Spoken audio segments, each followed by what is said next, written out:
Inilah detik-detik rekaman video amatir saat supporter Persikota melempari supporter PSKC Cimahi dengan batu. Peristiwa pelemparan terjadi lantaran supporter Persikota kecewa dengan timnya yang kalah 0-1 dari tim lawan PSKC Cimahi meski bermain di kandang sendiri. Usai pertandingan, supporter Persikota mengamuk dan melempar supporter lawan dengan batu. Beruntung tidak ada korban jiwa dalam peristiwa tersebut. Kebidahan, tawuran, bukan sama teman, bukan sama yang tuan rumah, pendatang gitu. Sempat ada korban nggak bang waktu tawuran itu? Ada, cuma dia penjaga polisi ketat. Polisi banyak ya? Iya betul. Meski tidak ada korban jiwa, namun aksi anarkis supporter menyebabkan kerusakan di sejumlah lokasi di sekitar stadion. Dari Tangerang, Banten, Sukron, iNews melaporkan. Inilah tampang Aditya, tukang ojek di Kendari, Sulawesi Tenggara, yang tega menghabisi seorang pemuda yang juga calon penumpangnya dengan sebilah badik usai ditangkap polisi. Selain Aditya, polisi juga menangkap Zul Rahmat, rekannya yang ikut menganiaya korban bernama Jaidin hingga tewas ditembak. Pelaku Aditya tega menghabisi korban setelah menawarkan tumpangan namun malah dikasari dan dipukuli oleh korban, sehingga terjadi perkelahian. Saat perkelahian, pelaku mengeluarkan badik dan mengejar korban. Pada saat pengejaran, pelaku bertemu dengan rekannya yang pernah dianiaya korban. Karena pengaruh minuman keras, kedua pelaku menghabisi korban hingga tergeletak tak bernyawa. Korban ditemukan dengan 3 luka tusukan di punggung dan dada korban. Usai membunuh, pelaku Aditya melarikan diri ke pulau selama 5 hari dan ditangkap di desa Labuan Beropa, Kabupaten Konawe Selatan. Sementara Zul Rahmat ditangkap sehari setelah kejadian. Dari tangan pelaku, polisi menyita barang bukti sebilah badik dan pakaian korban. Melontarkan kata-kata kasar pada saat ditawarkan ojek, sementara yang TSK atas nama MZ alias LB sakit hati karena sebelumnya sempat ditampar oleh korban pada saat dia diminta untuk membuka anting-antingnya. Pada saat itu tersangka menolak sehingga dia ditampar, kemudian dari situ dia sakit hati.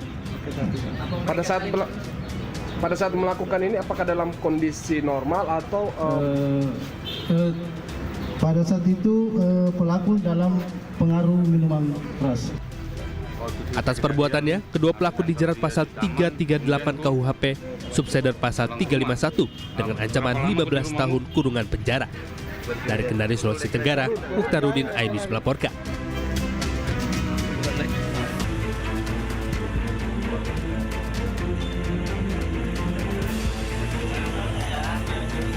Tak ada yang menyangka di dalam ruko kosong di Kalimalang Indah, Tambun Selatan, Bekasi ini ditemukan sesosok jasad bocah laki-laki. Tragisnya, jasad korban yang diperkirakan baru berusia 5 tahun ini ditemukan terbungkus kain sarung. Polisi juga menemukan tas dan pakaian yang diduga milik korban. Petugas Polsek Tambun Selatan dan tim Inafis Polres Metro Bekasi yang tiba di lokasi menemukan sejumlah luka di tubuh korban, termasuk luka memar dan luka bekas sudutan rokok. Warga setempat sempat melihat seseorang menggendong tubuh korban masuk ke dalam ruko sebelum mendapati korban sudah tak bernyawa. Sementara menurut polisi, korban meninggal diduga karena alami kekerasan. Diketahui korban sering ikut kedua orang tuanya mengamen dan membersihkan kaca mobil yang berhenti di lampu lalu lintas. Enggak Pak, DP cuma singgah aja di sini. Sama orang tuanya. Sama siapa pak? Sama orang tuanya. Terus saat ini kalau orang tuanya kemana pak? Ya itu dia kadang-kadang minta-minta di mobil gitu. mau ngamen itu Pak ya? Iya. Kadang-kadang bawa ke moceng buat membersihin kaca mobil gitu. Di situ ada temuan mayat diduga laki-laki, ya usia sekitar 6 tahun di sebuah ruko kosong. Saat ditemukan kondisinya kayak gimana? Ditemukan dalam kondisi diberbalut kain, di sebuah ruko. Ada luka-luka nggak bang? Sementara secara kasat mata ada bekas sudutan rokok, dan ada memar di mata sebelah kanan. Berarti ada dugaan penganiayaan atau gimana bang? Kalau dilihat dari kondisi. Kita dalami untuk dugaan tersebut, kita dalami. Nanti kita akan lakukan forensik di.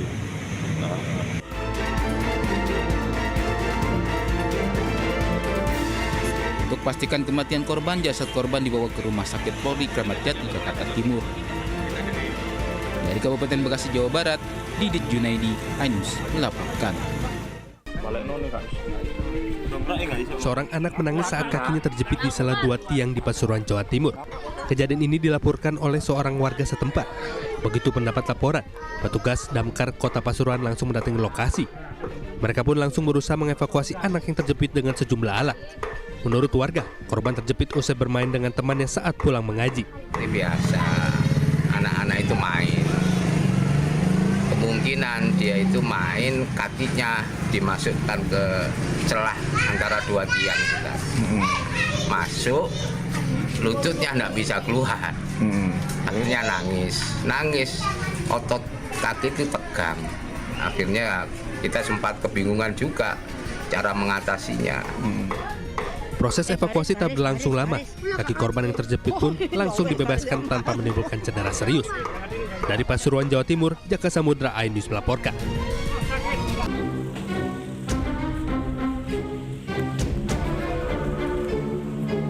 Anggota TK 308 Polsek Penengahan Lampung Selatan, Lampung menangkap pelaku yang membawa kabur 1 unit sepeda motor milik seorang gadis di bawah umur.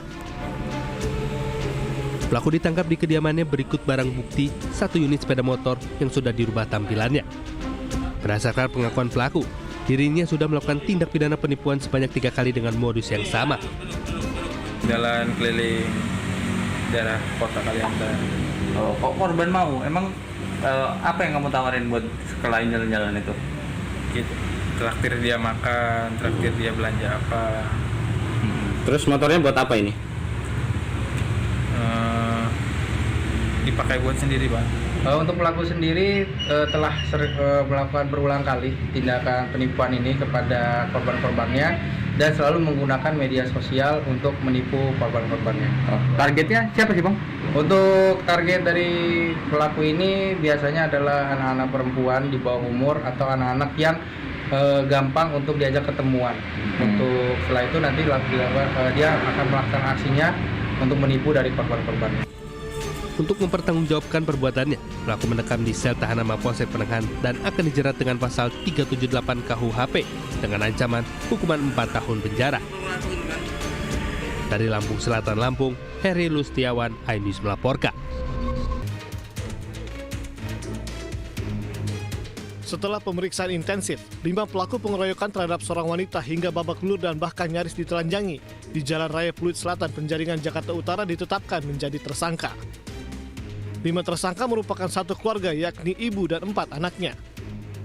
Motif pengeroyokan ini dilatar belakangi rasa cemburu tersangka wanita terhadap korban yang diduga menjalin hubungan gelap dengan suaminya.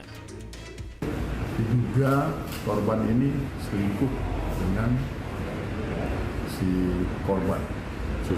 Suami tersangka selingkuh dengan korban.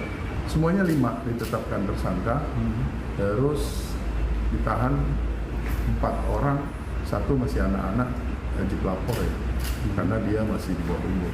Dijamin oleh bapaknya sendiri. Semua satu keluarga, masih keluarga. Istrinya, ibunya dengan anak-anaknya.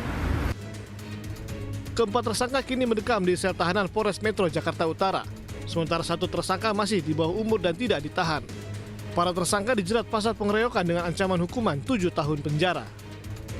Sebelumnya, 1 wanita babak belur dikeroyok di Jalan Pluit Selatan, Penjaringan, Jakarta Utara.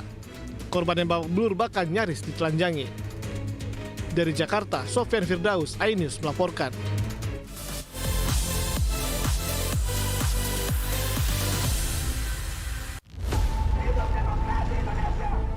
Mempertanyakan rasa keadilan. Negeri kami nampak kehilangan kemudi.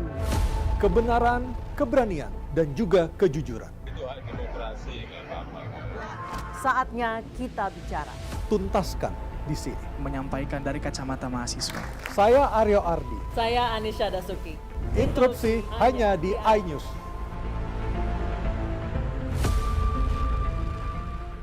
Temani weekendmu bersama program kuliner spesial.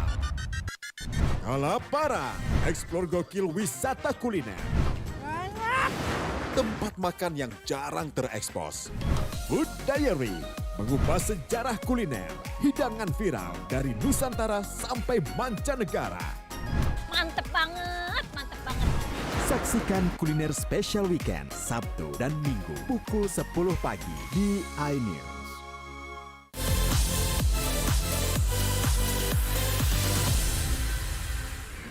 Program makan bergizi gratis yang digagas pemerintah pusat di hari ketiga disambut antusias siswa di SD Barunawati 2 Jakarta. Di sekolah ini ada sebanyak 216 porsi makanan yang dibagikan kepada siswa. Para siswa pun menikmati makanan yang disajikan dengan menu nasi putih, sayur tumis kacang panjang dengan ditambahkan bakso, tempe orek dan juga ada buah salak.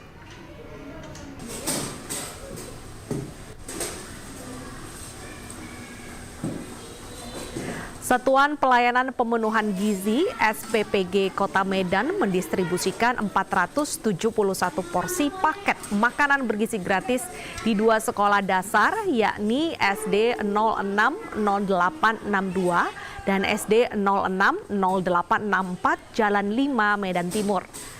Proses pendistribusian makan bergizi gratis ini dibagi dalam 2 sesi. Sesi pertama pukul 9 dan sesi kedua pukul 11. Dan untuk menu makanan hari ini yakni nasi, lauk ayam goreng, sayur toge, jeruk dan juga air mineral.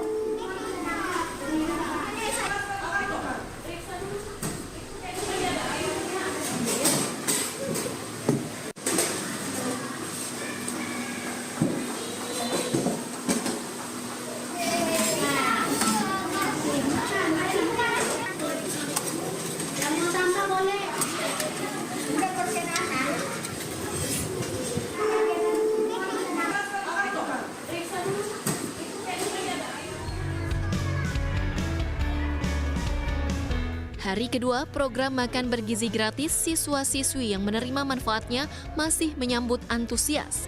Seperti di SMPN 61 Jakarta, sebanyak 655 porsi makanan yang dibagikan langsung dinikmati oleh para siswa.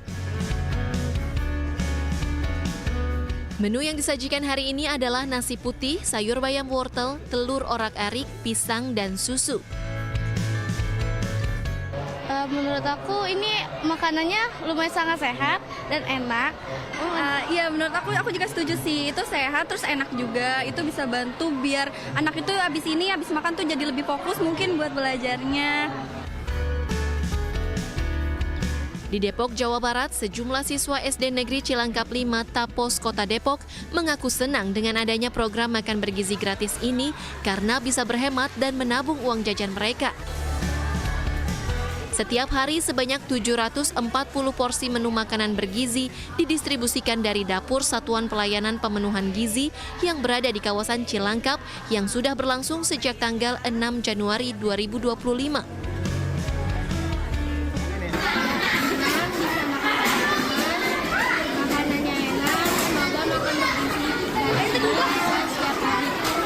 Senang bisa makan bareng teman-teman, makanya enak, semoga makan bergizi gratis ini bisa setiap hari. Sementara di Banjarnegara, Jawa Tengah, Satuan Pelayanan Pemenuhan Gizi atau SPPG Banjarnegara menyalurkan sebanyak 2.702 porsi makanan ke wilayah Kecamatan Sigaluh, Kabupaten Banjarnegara, Jawa Tengah. Di SD Negeri 1 Sigaluh Banjarnegara, terdapat 167 porsi makanan dibagikan ke para siswa. Para siswa mengaku senang mendapatkan makan bergizi gratis ini. Siswa pun berharap makan bergizi gratis ini terus berlanjut. Tim Liputan iNews melaporkan. Kepala Satuan Pelayanan Pemenuhan Gizi SPPG Blora, Artika Dianita membenarkan adanya penundaan tersebut. Penundaan ini disebabkan karena adanya sejumlah peralatan dapur yang belum diterima. Pemberian makan bergizi gratis di Kabupaten Blora selanjutnya akan dilaksanakan usai mendapat petunjuk dari Badan Gizi Nasional. SPPG Blora juga sudah berkoordinasi dengan pemerintah Kabupaten Blora terkait lokasi yang menjadi sasaran pemberian makanan bergizi tahap pertama. Yang ini ada sekitar radius 3 km dari dapur umum menuju sekolah yang ditunjuk. Sementara penerima manfaat dari program makanan bergizi gratis di Kabupaten Blora sebanyak 3.000 orang. Pelaksanaan karena ada beberapa persyaratan dan perlengkapan yang harus dilengkapi. Seperti itu. Contohnya seperti apa mungkin belum lengkap? Yang pertama ada perlengkapan alat dapur. Ada beberapa alat dapur yang belum kami terima, sedangkan alat dapur itu ibaratnya adalah alat vital yang Pasalnya, dalam RAPBD tahun 2025 tidak ada alokasi anggaran untuk program makan bergizi. Menurut Sekretaris Badan Pengelola Keuangan Daerah atau BPKD Kabupaten Pandeglang, Pemda belum mendapatkan petunjuk pelaksanaan dan petunjuk teknis terkait penerapan program. Termasuk instansi mana yang berwenang dalam mengelola program makan bergizi gratis tersebut. Pihak guru dan murid berharap agar makan bergizi gratis bisa segera terrealisasikan di wilayah Kabupaten Pandeglang, Banten. Baik negeri maupun swasta itu membutuhkan biaya yang sangat besar, di angka 290 miliaran. Jadi hal itu kayaknya buat pemerintah Kabupaten Pandeglang akan sangat menjadi beban yang sangat berat, karena pemerintah pusat dari mulai tahun 2022 sampai sekarang ini penyaluran dana transfernya semakin banyak. Karena melihat dari seluruh Indonesia sudah dilaksanakan, ya harapan kita sih bisa segera Pak. Di Kabupaten Pandeglang, terutama mungkin wilayah perkotaan, Kecamatan Pandeglang ini, ya mudah-mudahan bisa terrealisasi dengan segera Pak. Program makan bergizi gratis yang sedianya dimulai pada Senin 6 Januari kemarin terpaksa ditunda di Provinsi Papua Barat Daya lantaran keterbatasan fasilitas dapur sehat. Program yang dicanangkan oleh pemerintah ini memerlukan setidaknya 60 dapur sehat yang tersebar di 5 kabupaten dan 1 kota di Provinsi Papua Barat Daya. Namun hingga saat ini, Kota Sorong baru memiliki 4 dapur sehat yang telah dibangun.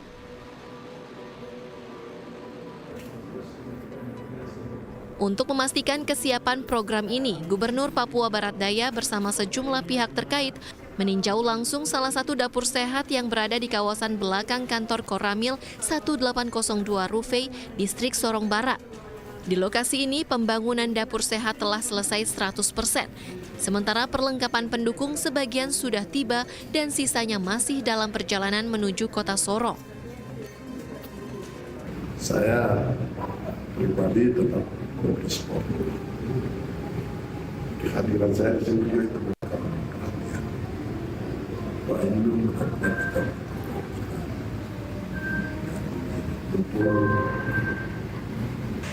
saat ini kami masih finalisasi dan mudah-mudahan secepatnya akan segera dioperasionalkan. Jadi mudah-mudahan kita dapat mendukung proses atau program strategis dari Bapak Presiden kita. Rencananya, program makan bergizi gratis di seluruh wilayah Papua Barat Daya akan digelar serentak pada 13 Januari 2025 mendatang dengan jumlah penerima sebanyak 42.000 siswa dari 294 sekolah negeri dan swasta. Dari Kota Sorong, Papua Barat Daya, Chandri Suripati, iNews melaporkan.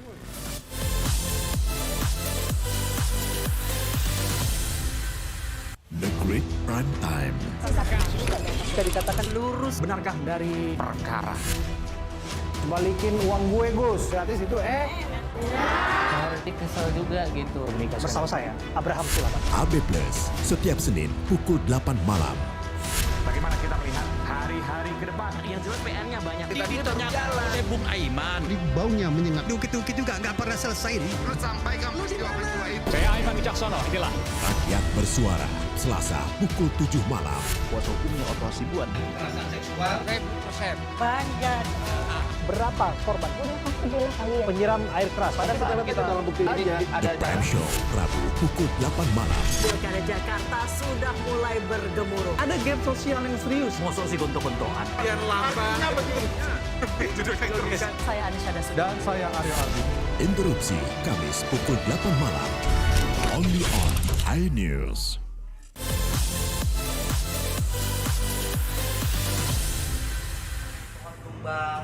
Bukan kami tidak mau mengerjakan, tapi sentro kami rusak. Ya, kami sudah bikin nota dinas berbulan-bulan. bulan yang lalu, tapi belum dibenahi. Kontrak kerja petugas pemadam kebakaran Kota Depok, Jawa Barat, Sandi Butar-Butar, tidak diperpanjang. Sandi yang tak akan lagi bekerja di Dinas Pemadam Kebakaran Kota Depok ini pun kecewa. Tak hanya Sandi, 2 temannya juga turut diberhentikan. Nggak ada kaitannya atau gimana sih? Kami fokusnya ke kinerja. Ya. Artinya kinerja Sandi tidak memenuhi standar atau gimana, Bu? Iya, berdasarkan evaluasi. Ya, jadi itu masuk semua ke dalam evaluasi karena 1 tahun sama seperti teman-teman sekalian ya. Teman-teman juga kalau kerja setahun ternyata tidak memenuhi target atau tidak ada alasan-alasan tertentu yang tidak bisa dipertanggungjawabkan, ya mohon maaf. Dan ini memang surat pemberitahuan, bukan pemecatan. Sempat ada pemberitahuan? Ada, kami undang. Sudah 2 kali, jadi tanggal 31 Desember kami undang, tidak datang, sampai 4:30 saya tunggu di sini. Dan ada buktinya, tanggal 2 kami undang lagi melalui kepala BT, jam 10 kami tunggu dan tidak datang. Sandi menduga pemecatan ini lantaran aksinya yang vokal menyuarakan dugaan korupsi di tempatnya bekerja.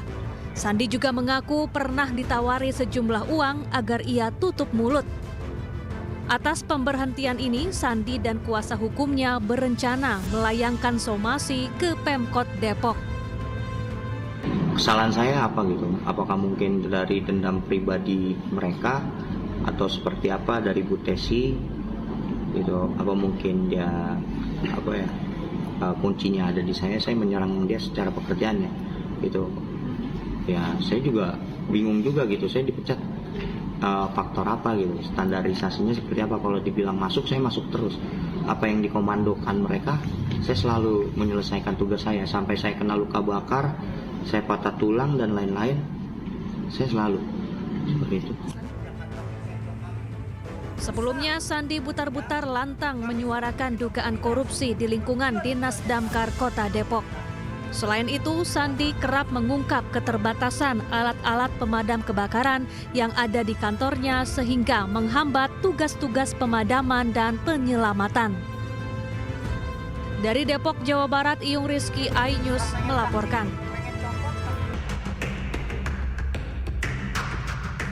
Komisi Pemberantasan Korupsi atau KPK menggeledah rumah Sekjen PDIP Hasto Kristianto di Bekasi, Jawa Barat dari pukul 3 sore. Penggeledahan yang dijaga ketat oleh sejumlah aparat kepolisian, penyidik KPK mengamankan sejumlah barang yang diduga sebagai barang bukti, yaitu flash disk, buku kecil, serta 1 buah koper. Barang tersebut diduga milik keterkaitan dengan Harun Masiku, buronan kasus suap yang hingga kini masih dicari oleh KPK. Jam 3 tadi persis kami dapat telepon bahwa penyidik KPK akan melakukan penggeledahan ke rumah Pak Sekjen. Maka kami juga coba jam 3 datang langsung untuk melihat penggeledahan yang dilakukan oleh para penyidik KPK. Ya, ada gitu. beberapa barang yang diambil sama KPK nggak, Pak? Ya, ada cuman dapat dapat 1 flash disk sampai 1 buku kecil tulisannya dari Mas Kusnadi. Itu aja. Yang 1 koper di bawah itu apa, Pak? Enggak, yang kita terima sebagai berita penyitaan barang hanya kepada 2 bukti itu. Menurut mereka itu ada dugaan keterkaitan perkara terhadap Harun Masiku. Sebelumnya Hasto Kristianto tidak hadir dalam panggilan KPK. Ketidakhadiran Hasto Kristianto pada panggilan pertama disebabkan adanya urusan partai yang bersifat penting pada saat surat panggilan KPK dilayangkan. Mas Sekjen belum bisa memenuhi panggilan KPK karena ada agenda-agenda partai yang sudah disusun ketika surat panggilan itu dilayangkan. Dan juga dari tim hukum sudah mengirimkan surat kepada KPK yang isinya itu kan memang permohonan agar boleh Mas Sekjen itu diperiksa setelah HUT partai tanggal 10 Januari. Karena kan momennya ini kan momen hari ulang tahun PDI Perjuangan yang ke-52. Hasto Kristianto merupakan salah satu tersangka kasus suap pergantian antar waktu anggota DPR memberi suap kepada Wahyu Setiawan saat menjabat Komisioner KPU RI pada 2020 agar Harun Masiku menjadi anggota DPR. Tidak hanya itu, Hasto juga diduga menjuru meredam alat komunikasi dirinya dan Harun Masiku serta menyuruh Harun Masiku untuk kabur. Hasto baru ditetapkan sebagai tersangka di akhir tahun 2024. Sementara hingga kini Harun Masiku belum ditangkap. Dari Jakarta, Wendra Dura, Indra Purnama, Dedi Setiawan, iNews melaporkan. Pemecatan Sinteyong alias STY sebagai pelatih timnas Indonesia oleh PSSI memicu reaksi beragam, termasuk dari kalangan artis. Artis sinetron Eza Yayang yang juga pecinta sepak bola misalnya, menyesalkan pemecatan STY oleh Ketua Umum PSSI Erick Thohir. Eza menilai STY berhasil menata ulang sekaligus membangun sistem pembinaan dan pelatihan yang sangat baik. Gara-gara STY pula, ungkap Eza, rakyat Indonesia kian mencintai timnas sepak bola Indonesia. Opa Sintayong tuh menurut saya memang merubah banget sepak bola Indonesia. Sangat merubah. Dari yang benci banget sama timnas bola waktu kemarin-kemarin, sebelum dia ya, sampai yang enak banget kita ngelihatnya, terus ngerapiin sistemnya. Hal yang sama juga dirasakan artis Rifki Al-Habsyi. Pria yang juga penggemar sepak bola ini mengaku sedih atas pemecatan STY. Rifki beralasan selama 4 tahun mengabdi, STY telah memberi warna baru kepada timnas Garuda, khususnya pada teknik bermain. Kendati kecewa, namun Rifki tetap menghargai keputusan PSSI. Ada rasa kecewa, ada rasa sedih, tapi balik lagi keputusan federasi pasti udah dipertimbangkan baik-baik. Dan gue yakin bukan karena STY gagal di AFF juga, bukan. Karena memang selama ini ya mungkin melihat beberapa strategi STY di timnas itu udah bagus, tapi kayak mungkin stagnan. Sementara itu, penyanyi Delon Tamrin tidak menyangka PSSI memecat STY sebagai pelatih skuad Garuda. Delon menilai STY telah berhasil membawa banyak kemajuan bagi timnas Indonesia. 4 tahun melatih, Delon menilai antara STY dan anak asuhnya sudah terbangun chemistry yang sangat kuat. Itu sebabnya, runner-up Indonesian Idol tahun 2004 ini mengaku kaget atas pemecatan STY. Chemistry udah nyambung nih gitu, timnas sama si STY udah nyambung, tapi tiba-tiba langsung ada kabar seperti itu, nggak menjadi pelatih timnas lagi, kaget. Hah? Ketua Umum PSSI Erick Thohir memang akan mengumumkan secara resmi pengganti Sinteyong pada 12 Januari mendatang. Namun belum lagi informasi itu disampaikan, nama Patrick Kluivert sebagai pengganti STY sudah mencuat di muka publik. Pakar transfer Fabrizio Romano sudah mengonfirmasi pemilihan pelatih keturunan Belanda dan Suriname itu oleh PSSI. Para artis juga berharap Kluivert mampu membidani skuad Garuda jauh lebih baik lagi dari STY. Dari Jakarta, Tim Liputan, iNews melaporkan. Inilah Alan Cahya Adila Putra saat memamerkan kemampuannya bermain band di sekolah.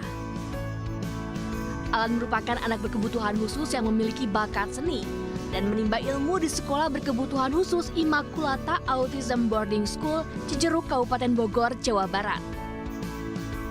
Berbagai prestasi yang membanggakan diraih Alan.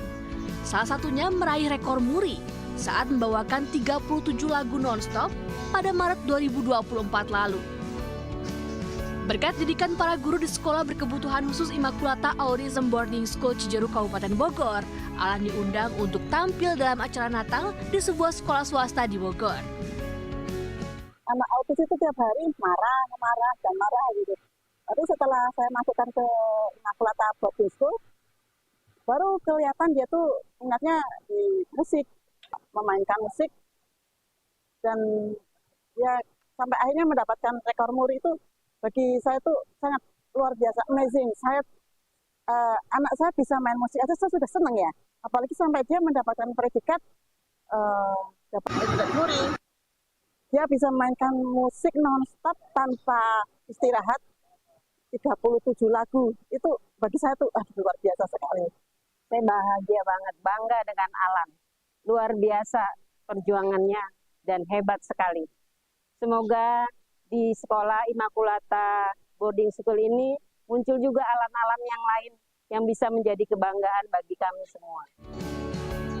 Kehadiran Alan di panggung dalam acara Natal menginspirasi anak-anak lainnya, di mana anak berkebutuhan khusus bisa membanggakan orang tua dan juga gurunya dengan meraih berbagai prestasi, salah satunya rekor muri. Dari Bogor, Jawa Barat, Wildadi Dayat, iNews melaporkan.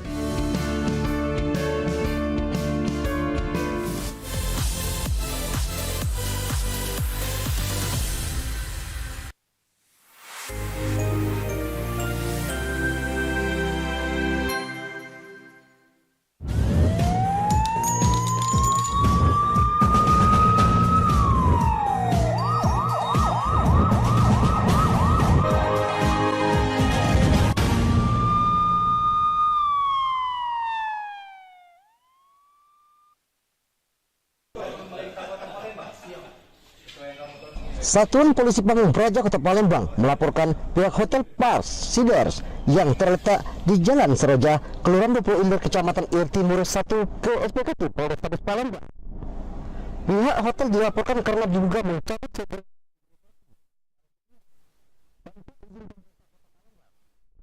Menurut Kabid PPUD Satpol PP tersebut disegel pada tanggal 5 November.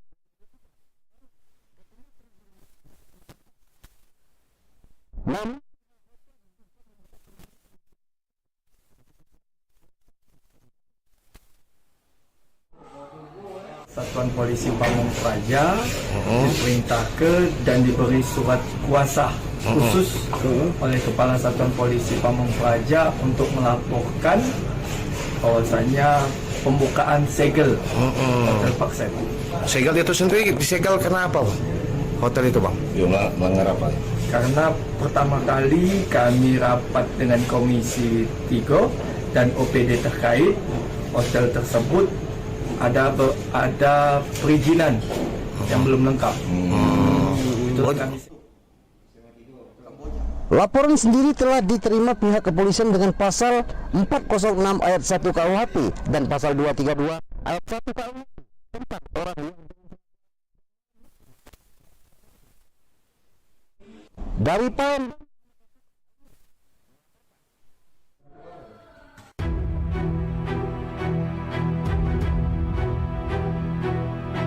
Bareskrim Polri menyita sebuah hotel bintang 4 di Semarang. Hotel tersebut diduga dibangun dari hasil tindak pidana pencucian uang. Penyitaan aset dilakukan setelah tim melakukan penyelidikan uang hasil kejahatan perjudian online. Diduga hotel tersebut dikelola dan dibangun PT AJP, berasal dari dana yang ditransfer dari rekening yang dikelola bandar judi yang terkait dengan 3 platform judi online. Kita lihat bahwa aset berupa 1 unit Hotel Arus yang ada di Semarang, Jawa Tengah, yang dikelola oleh PT AJP, yang berasal dari dana yang ditransfer dari rekening FH melalui 5 rekening. Yang pertama 1 rekening dari OR, 1 rekening dari RF, 1 rekening dari MG, dan 2 rekening dari KB. Meski demikian, Polri menyebut belum ada tersangka dalam perkara ini dan hingga kini masih penyelidikan perkara TPPU.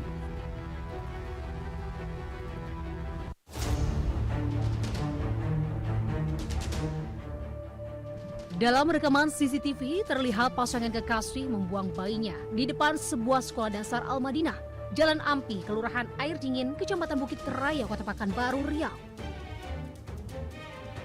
Bayi malang tersebut baru saja dilahirkan oleh tersangka RF di rumah kosnya yang tak jauh dari sekolah tersebut. Warga menemukan bayi berjenis kelamin perempuan ini dan menyerahkannya ke sebuah klinik kesehatan untuk dirawat. Polisi akhirnya menangkap kedua pelaku, pasangan kekasih MFP, karyawan swalayan, dan RP, seorang mahasiswi. Modusnya, pelaku membuang bayi dengan memasukkannya ke dalam kotak kardus dan meletakkannya di sebuah sekolah. Tersangka mengaku bahwa bayi tersebut adalah anak hasil hubungan di luar nikah.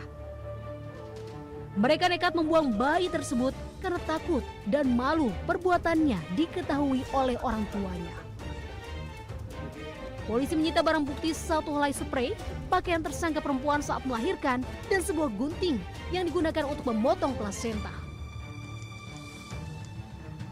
Motif dari tersangka yang melakukan bom bayi ini ya karena malu dia mempunyai anak hasil luar nikah, ya. Tambah lagi dari pihak laki-laki ia tidak mau bertanggung jawab atas kehadiran anaknya. Atas perbuatannya, kedua tersangka dijerat tentang Undang-Undang Perlindungan Anak dengan ancaman maksimal 5 tahun penjara. Dari Pekanbaru, Riau, Indra Yoserizal Ayus melaporkan.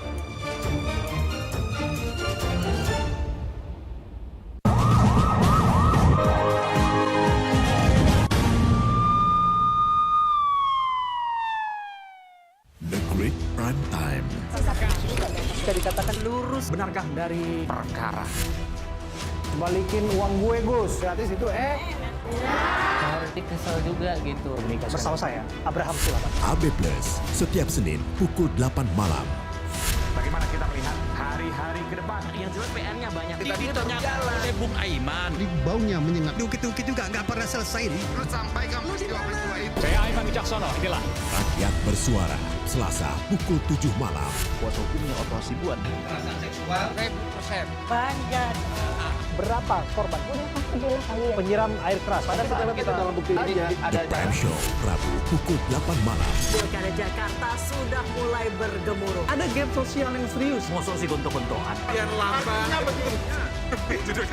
Saya Anisha Dasud. Dan saya Aryo Ardi. Interupsi, Kamis pukul 8 malam. Only on iNews. Suara tak layak dibungkam.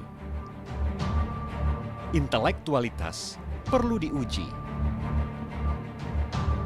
Integritas butuh konsistensi demi demokrasi yang hakiki. Suarakan kejujuran demi keadilan menuju kebenaran. Saya Aiman Wicaksono, saatnya rakyat bersuara. Saya Abraham Silaban, Anda menyaksikan The Prime Show. Investigasi eksklusif. Atau pencabulan, tapi ini udah arah ke pedofil dan juga menciptakan. Mengupas isu-isu terhangat. Uang donasi ini milik saya. Agus bersedia nggak untuk media? Saya tanya sama Agus. Sebuah tanya akan dijawab dengan tuntas dan berkelas. Kok bisa begini? Masuk dalam sebuah perangkap psikologis. Modusnya hampir sama dengan yang... The Prime Show, setiap Rabu pukul 8:30 malam di iNews.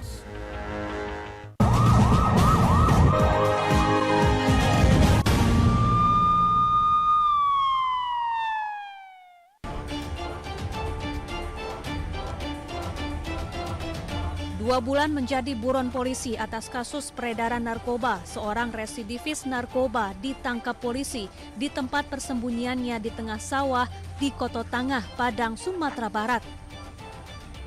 Sejumlah petugas menyusuri area persawahan dan semak-semak untuk menuju tempat persembunyian pelaku. Pelaku kemudian berhasil diringkus polisi. Polisi menemukan 7 paket sabu yang dikubur pelaku di dalam tanah. Sabu ini hendak diedarkan ke sejumlah daerah. Selain seorang residivis, dia adalah juga laporan dari warga setempat sudah meresahkan. Dia sebagai perusuh juga di sana, di tempat dia tinggal, dan mengedarkan narkoba juga. Jadi setelah A1, lokasi dan tempatnya langsung dilakukan penggerebekan oleh tim operasional kami di lapangan. Pelaku lalu digiring ke kantor polisi untuk pemeriksaan lebih lanjut.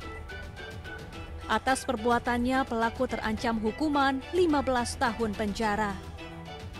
Dari Padang, Sumatera Barat, Budi Sunandar, iNews melaporkan.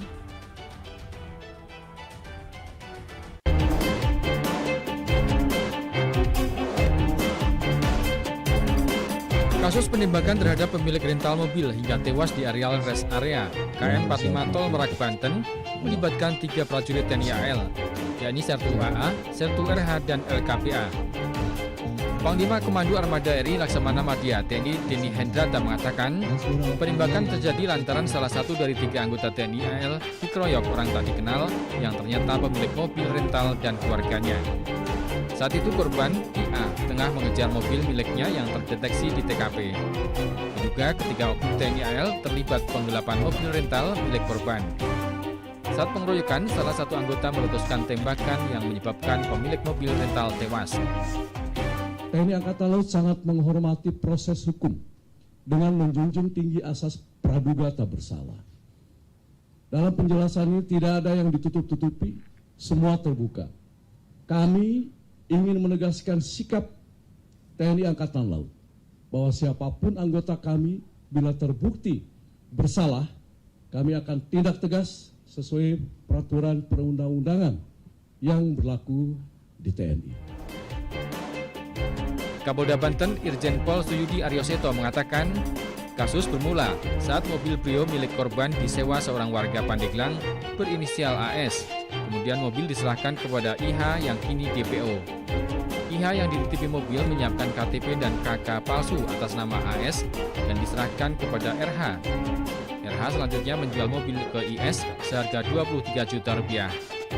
Selanjutnya IS menjual mobil ke Sertu AA melalui saudara SY seharga 40 juta rupiah. Yang rencananya disewa itu untuk digunakan ke daerah Sukabumi. Ya. Dan di dalam kendaraan itu sudah terpasang 3 GPS. Nah, 1 GPS masih aktif, 2 di GPS ini sudah tidak aktif. Karena 2 GPS ini mati, maka si pemilik rental, ya, saudara Agam dan ayahnya dan juga stafnya, keluarganya melakukan pencarian secara sendiri, ya, secara mandiri. Sebelumnya korban telah melapor ke Polsek Cinangka, namun tidak ada respon. Korban dan keluarga akhirnya mencari keberadaan mobilnya secara mandiri, hingga akhirnya ditembak diduga pelaku penggelapan mobil. Dari Jakarta, tim liputan iNews melaporkan.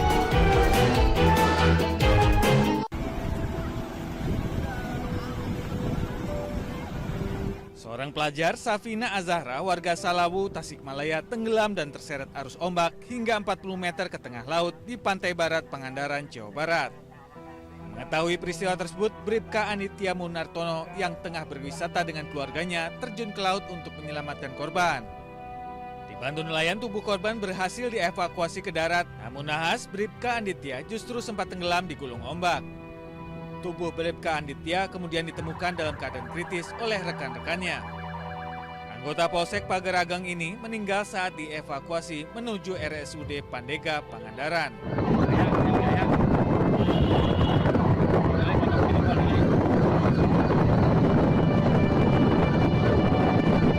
Betul, saya saat tenggelam di pantai Pangandaran, saya diselamatkan oleh orang tersebut.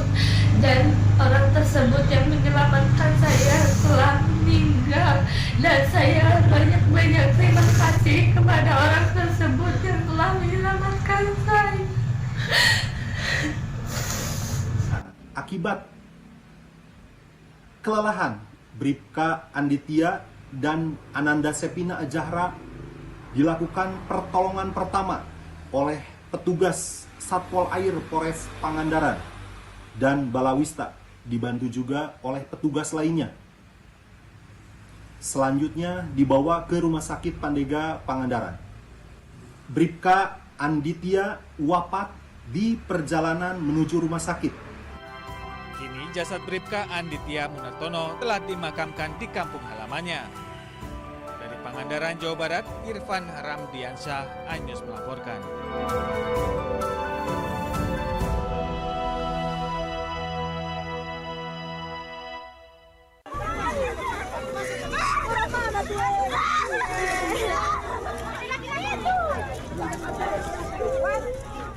Tangisan keluarga dan kerabat pecah saat para korban dibawa dari lokasi tenggelamnya kapal speedboat yang membawa puluhan penumpang.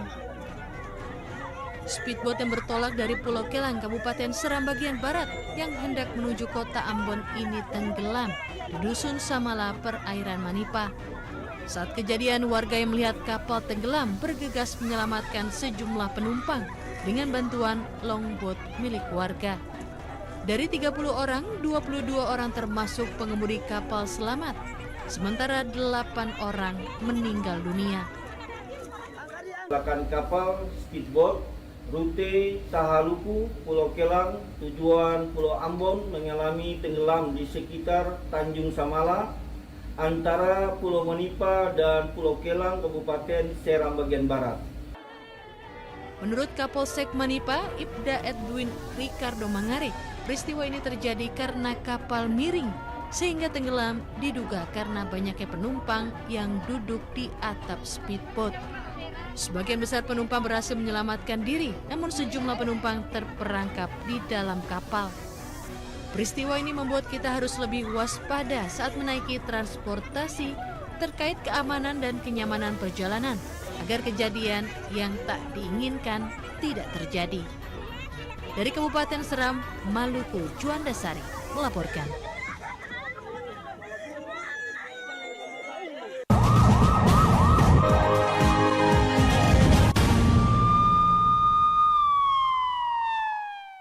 Temani weekendmu bersama program kuliner spesial. Kalaparan, eksplor gokil wisata kuliner. Tempat makan yang jarang terekspos. Food Diary, mengupas sejarah kuliner, hidangan viral dari Nusantara sampai mancanegara. Mantep banget, mantep banget. Saksikan kuliner spesial weekend Sabtu dan Minggu pukul 10 pagi di iNews.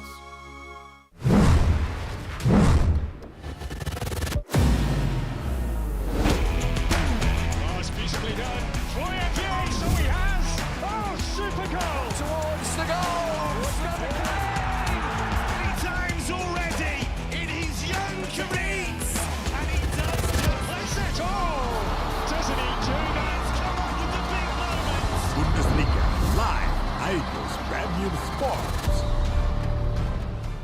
Mengupas makna dan tafsir Al-Quran bersama ulama terkemuka tanah air. Jangan pernah kita berpikir hidup ini tidak ada cobaan. Seluruh amal kita itu dihitung dengan niatnya. Jelas, lugas untuk kehidupan sehari-hari. Maka disitulah Allah akan merubah hidup kita di luar rumah tangga kita. Dia benar-benar bertobat seperti bayi baru dilahirkan dari rahim ibunda. Rumah tangga itu bangunannya adalah ketakwaan. Cahaya Hati Indonesia, Sabtu dan Minggu pukul 12 siang di iNews. Mempertanyakan rasa keadilan. Negeri kami nampak kehilangan kemudi. Kebenaran, keberanian, dan juga kejujuran. Itu hak demokrasi, nggak apa-apa. Saatnya kita bicara. Tuntaskan di sini. Menyampaikan dari kacamata mahasiswa. Saya Aryo Ardi. Saya Anisha Dasuki. Interupsi hanya di iNews.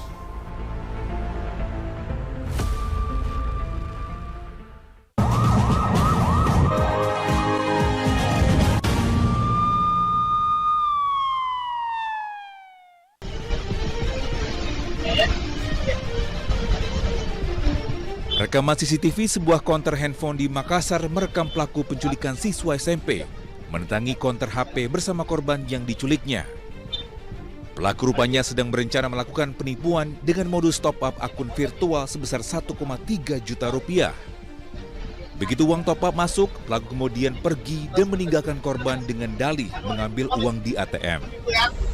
Penjaga konter HP sadar jadi korban penipuan setelah korban mengaku tidak mengenal pelaku dan pelaku tidak kembali beberapa jam kemudian. Menurut korban, pelaku mengajak korban pergi saat jam istirahat sekolah dengan iming-iming uang Rp50.000. Dari awal mulanya itu Pak, minta transfer. Terus saya bilang, saya minta uangnya dulu. Dia bilang, oh tidak bisa, saya mau lihat buktinya dulu baru saya kasih uangnya. Nah, sudah dari situ Pak tidak ada, langsung nanti titipinnya. Tadi itu ada warga yang datang ke atau menghubungi pihak kepolisian, Polsek Panakukang,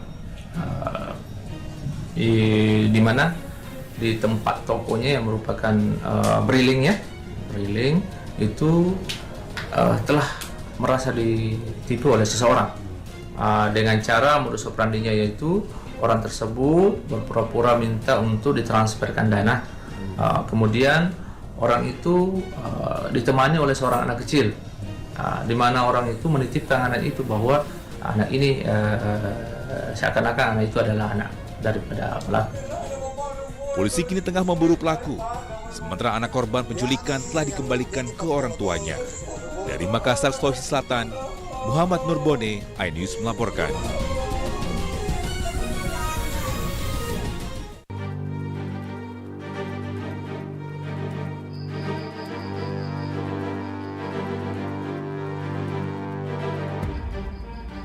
Inilah rekaman video CCTV saat pelaku berinisial AL, bocah 15 tahun, tertangkap saat mencuri di Jalan Barong, Kelurahan Kertosari, Ponorogo, Jawa Timur. Saat ditangkap, pelaku menjadi bulan-bulanan warga dan langsung diamankan ke Polres Ponorogo. Usai diamankan di Polres Ponorogo, pelaku dititipkan di Dinas Sosial untuk dibina. Namun pelaku kabur dan kembali melakukan aksinya. Menurut catatan kepolisian, pelaku mencuri lebih dari 40 kali dalam 1 bulan. Sasaran pencurian pelaku yakni uang tunai, handphone, dan barang berharga lainnya. Sebetulnya awalnya kita mau melakukan pembinaan dan koordinasi dengan Dinas Sosial. Tapi ternyata yang bersangkutan itu sudah sering ke dinas sosial dan lari. Akhirnya kemarin itu kita amankan, yang bersangkutan sempat melarikan diri, tapi kita tangkap kembali dan ini dengan proses penyidikan di Polres Ponorogo. Karena terus melakukan pencurian dan kabur, akhirnya pelaku ditahan meskipun masih anak di bawah umur. Pelaku dijerat dengan pasal pencurian dan pemberatan. Kasusnya ditangani unit PPA Satreskrim Polres Ponorogo. Dari Ponorogo, Jawa Timur, Ahmad Subeki, iNews melaporkan.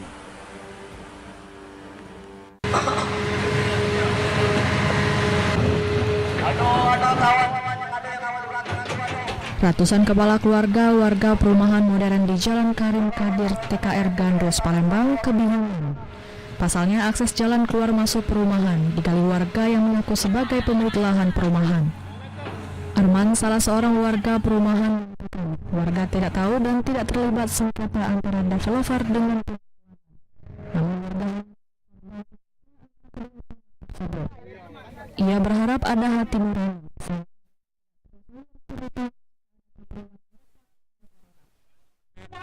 Yang aku tahu urusan PT dengan Pak Jalal.